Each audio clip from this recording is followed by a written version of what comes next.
Hey there, Cubeydoo back again with another survival tutorial for you.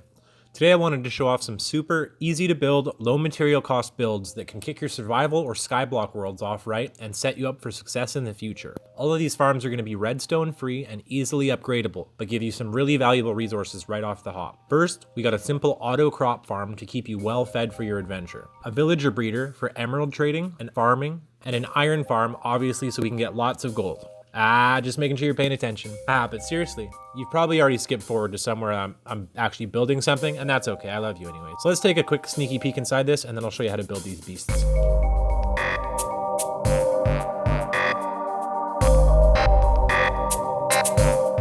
Alright, so check this out.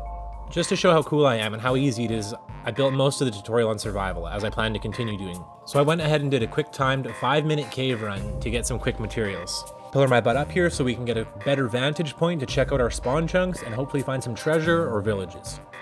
We can make sure to pillar up next to a water source so we can make a hasty retreat when we've checked it out. Looks like we got a few cool landmarks, and right off the hop we can see a village off in the distance, so we'll scout the best path possible and make our way there.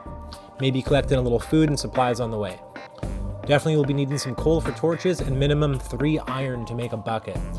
Also, if you see any flowers kicking around, I'd recommend you pick them up since they actually compost for some early bone meal that can get you off to a good start as well. Nice, nice. So now that we have located ourselves a sweet little village, you want to explore it. I happen to know through magical psychic measures that there are in fact 7 villagers with 6 beds in this village, and we will be needing 6 beds and 6 villagers to complete all 3 farms. If we were short on villagers, we would instead start with a villager breeder and then go from there. But because we have them already, we'll begin with the iron farm. Everything you need for this farm is in this chest and will also be in the description below as well. Whilst you're down there, please give that like and subscribe button a click, as this video took a lot of time and effort to produce. So to find somewhere for your iron farm, you'll want to find a nice flat open area. The golem spawning area is 9 by 9 and will just be dug 1 block down, making sure the surrounding area has been flattened as well. Do a little bucket landscaping to get rid of this grass here. So I just find 1 center block and then go out 4 in each direction and then connect all that up. Again, just like this is a 9 by 9 by 1 deep box.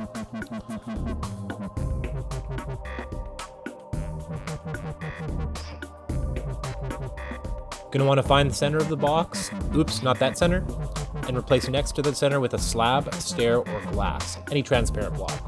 So we can still open the chest we are putting here and a hopper feeding into that. This is going to be your iron catcher. This is going to catch the iron golems and bring them to the center to be killed. So we'll fill each corner of the tray with water by first placing in an infinite water source like such, and placing it in just the corners, and finally removing these extra 2 we placed for the source block. This pushes the big silver galoots into the center where we will burn them until they surely perish. Next we will want to dig a little chamber under the tray just like this. This is going to be where we create a Fako village and use a zombie who won't despawn to scare the pants off the villagers. This near-death experience causes the villagers to reach out and hire some new shiny security to beat down the intruders, but alas, the security finds itself on the receiving end of a fiery death when it spawns into the trap we've crafted. Boosh!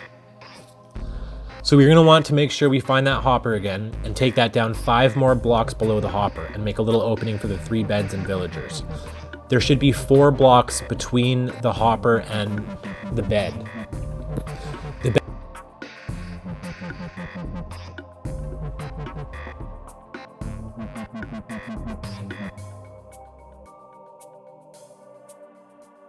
Beds you want in the middle here, and only giving 2 high space to the exit to the beds to the one side here. This means the villagers, when scared out of their beds, will always go to these north blocks because the trapdoors we're going to put don't leave them enough room to the south.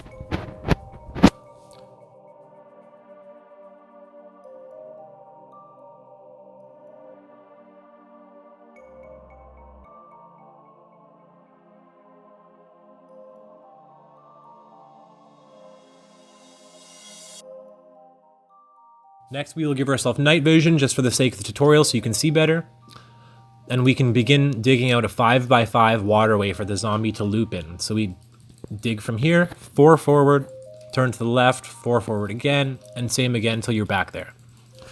Next, we can place in the water to keep the zomboid circulating, placing signs in all these spots and filling with water. The water makes it so the zomboid does not always have eye contact with the villys, so that they can get back in their beds when he's on the other side. This ensures the villys stay tied to their respective beds, as I've noticed iron farms like this can break occasionally or be a little bit temperamental and have them disconnect from their beds, which will just stop iron production.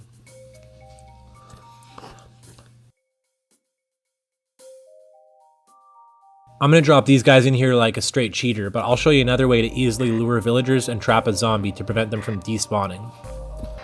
So you just want to make sure that the zombie picks an item up, since we don't really have access to name tags yet.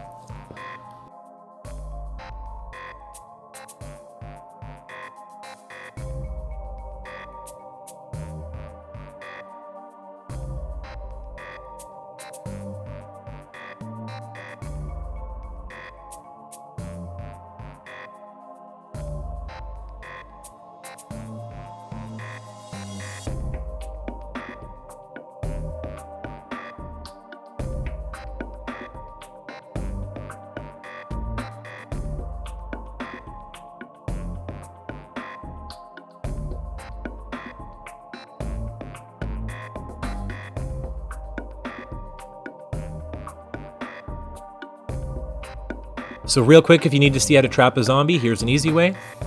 I'll usually stair up 3 blocks and place on a bed so that once night comes, one of the villagers makes his way into the bed.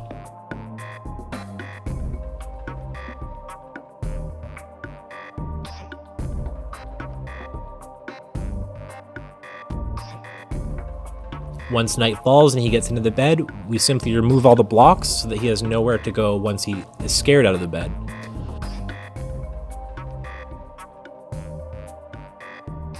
Next, you want to dig a 3x3 hole below him that is too deep like such, and put trapdoors around the outside and in the middle like this.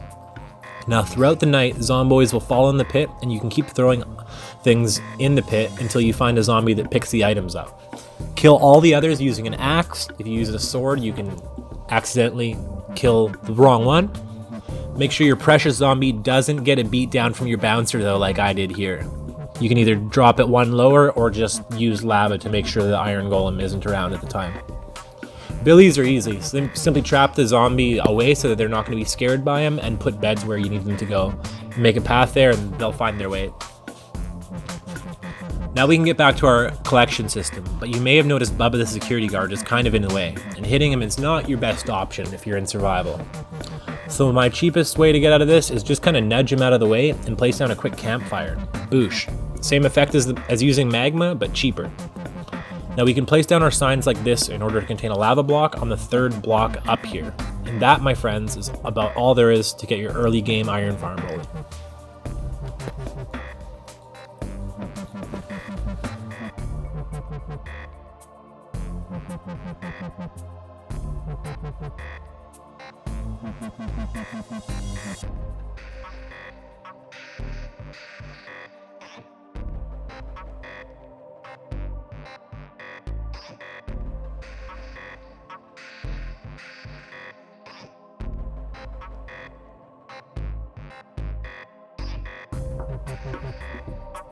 Heck yes. Alright my peeps, let's get into this villager breeder easy peasy. Everything you need here is in this chest. Also, as always, it'll be in the description below. Because we have a pre-existing farm that we're working off, we will start off by taking all of these logs first and filling in a few of these waters, as we only really need the middle one.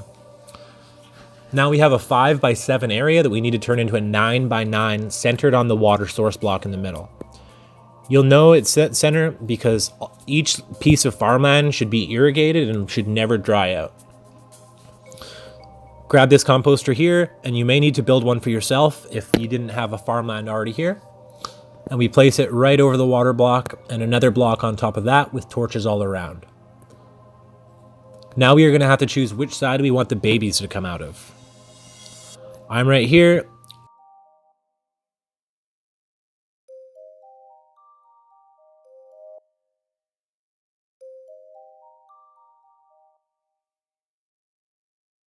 Next, we'll build our containing wall, starting with some blocks.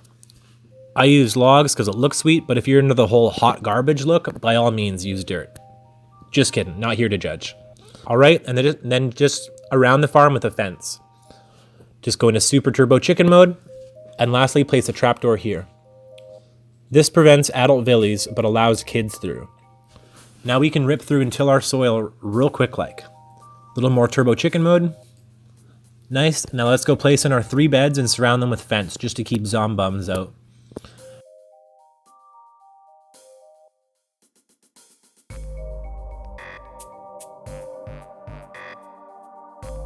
And we'll dig this 3 more down real quick.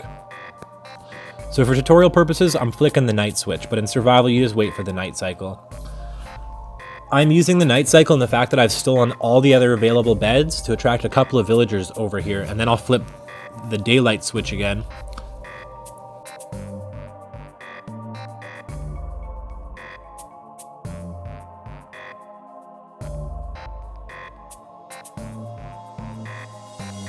Heck yes. So lucky duck, right off the hop, these guys go where we want them to. That's nice. So we can close that trapdoor now, and those 2 adults will be stuck. So let's pop back down this hole and start digging away far enough that this water stops flowing. 1 before 9 blocks total.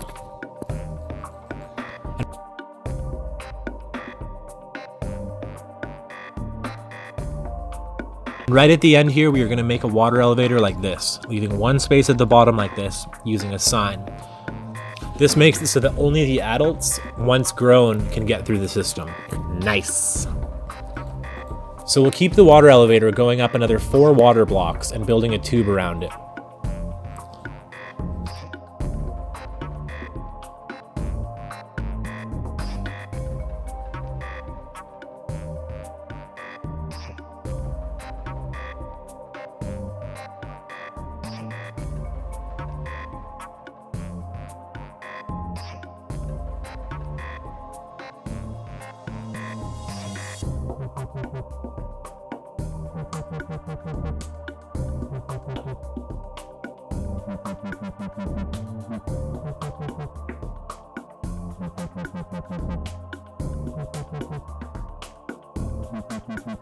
You use the beds down here to jump down with reduced damage, and voila, infinite villager breeder. And last but certainly not least is the automatic food farm. This is crazy handy earlier on, particularly with the taters, as baked taters are a great food that you can just have loaded into a chest for you waiting. So we start with a double chest and a hopper pointing into that on the hopper. We place in a hopper minecart and break the rail. Going above, we place down the rail again and another hopper minecart, and quickly, so the other cart isn't bumped, we break the trapdoor, dropping the cart, and replace the trapdoor so that the villagers don't bump anything.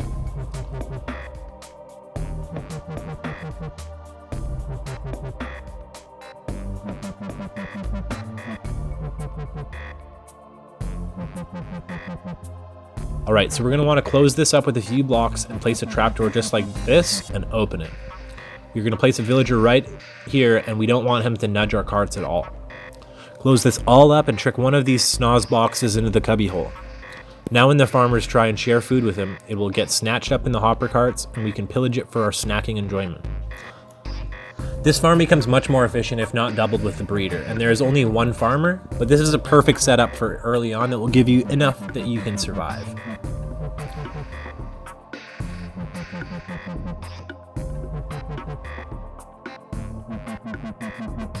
Couple quick patch notes. I placed a trapdoor here to prevent baby villagers from nudging the carts, and I found a bell in the village, so I placed it above the food farm side, so that when they congregate at break time during the day, they're more likely to see that 3rd villager and throw them a little bit of food.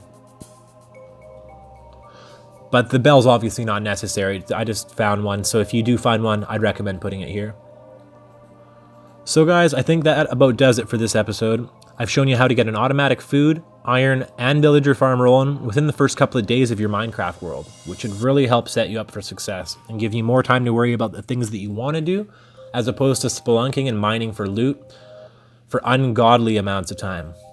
Hope this helps, and I tried doing this video with shaders, so please let me know what you think, and if I should keep it like this. As always, if you've stuck around this long, I sure do appreciate it, and if you could please hit that like and subscribe button if you've enjoyed it. I've been working really hard on these videos and plan to keep more coming out in the future. Thanks, stay fly, my friends.